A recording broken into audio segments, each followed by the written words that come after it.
These are my 3 favorite books that I've read recently about personal development. So I hope you love them too. I'm Morgan from FinePoints.biz, and I love to help people get organized, so definitely hit the red subscribe button below if you want a little more organization in your life.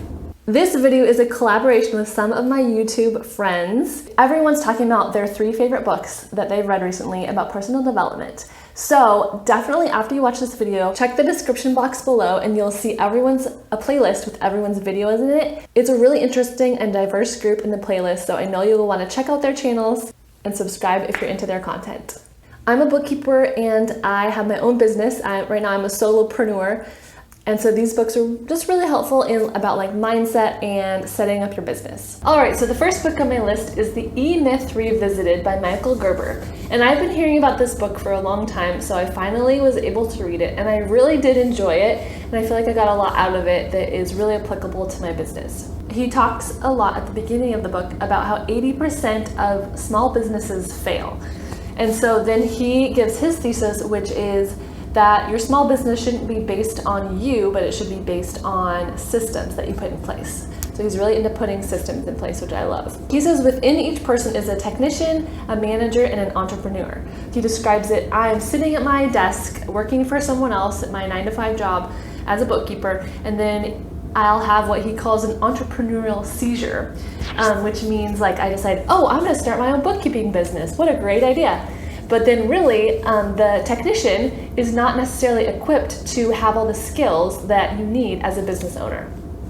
So he goes through how you can develop each of those skills. The technician, which you might already have, is like a cake baker or a financial analyst or a florist or whatever. And then also to be a manager, and then to be an entrepreneur and look at the business as a whole picture. And I love that he said your business shouldn't work because of you, it should work without you. If you are the one that your business relies on and it won't work without you, then basically you didn't buy a company, you bought a job. So then you're really just working a job, but you're working for yourself instead of working for someone else. And then he goes into all the systems and how you make systems for your customers. So he gives this example that I thought was interesting about when he went to the barber shop. And the first time he went, the barber washed his hair before giving him a haircut and said, this is the way to give the best haircut is to wash your hair first. And then so the author was like, okay, sounds good. And the next time he went back, the barber didn't wash his hair at all. And you know, a few things were different. And the barber used like different tools on his hair. And then the third time he went, the barber did some of the things the same and some of the things different. So he used the same tools as the first time, but then he washed his hair after the haircut was over. So the first time that he went into the barber shop, the expectation was set that this is the way to get the best haircut. And he really enjoyed it. So what the barber should have done is made a system so the customer would have the expectations and it would be consistent every time that he went. Michael Gerber kind of goes into this in more detail about how to make systems for your business. And one of my favorite quotes from this part says, if you continue to weave the idea of systems as a constant thread in your business, you'll end up with a system of systems which seamlessly works together. Eventually, I would like to have some employees. So I was just really inspired to kind of get some of my systems in place now before I have employees. And then also for clients, because I do have clients, new clients that are coming in all the time. And if I have a consistent onboarding process for them, then that makes my life easier and it makes a better experience for the customer. All right, and my second book that I've read recently that really made an impact on my life was Girl Wash Your Face by Rachel Hollis. And this book is, I wouldn't say it's a business book, but it is a personal development book. And I will give you the caveat, it is cheesy at times, and you know, it's a little cringeworthy occasionally. But putting that aside, I really did like the book and she had a lot of good things to say. Some of it are kind of like more personal matters that she went through, but the part that I can really apply to my business, she said she was someone who, when she was told no in a business setting, she didn't take that as the final answer. So she tells the story of she would go to speak at these colleges once she was getting to be more well-known, and every single time she'd be asked the question, what is the one thing that sets you apart? Why are you successful when someone could be doing the same things as you and not, you know, getting these book deals and doing as well as you are? And so after she thought about it, she realized that is because she failed and failed many times, and she was able to get back up from that and keep going and, you know, maintain her strength and not take no for an answer. If you can't get through the front door, try the side door, or the window's locked, maybe slide down the chimney. It doesn't mean that you stop. It simply means that you change course in order to make it to your destination. And then the third book I have to mention today is The Life-Changing Magic of Tidying Up by Marie Kondo.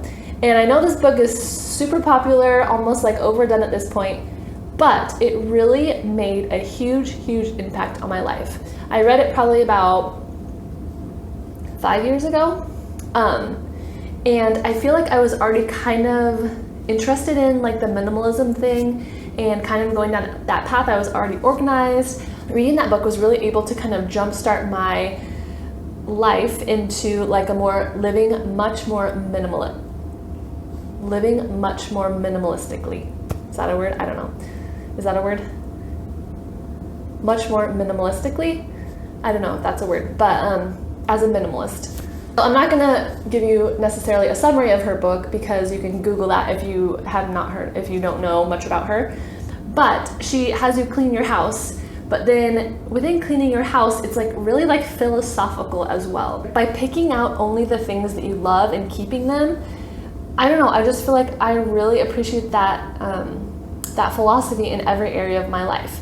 So, you know, with friendships or with business, like I'm like, do I like this part of my business?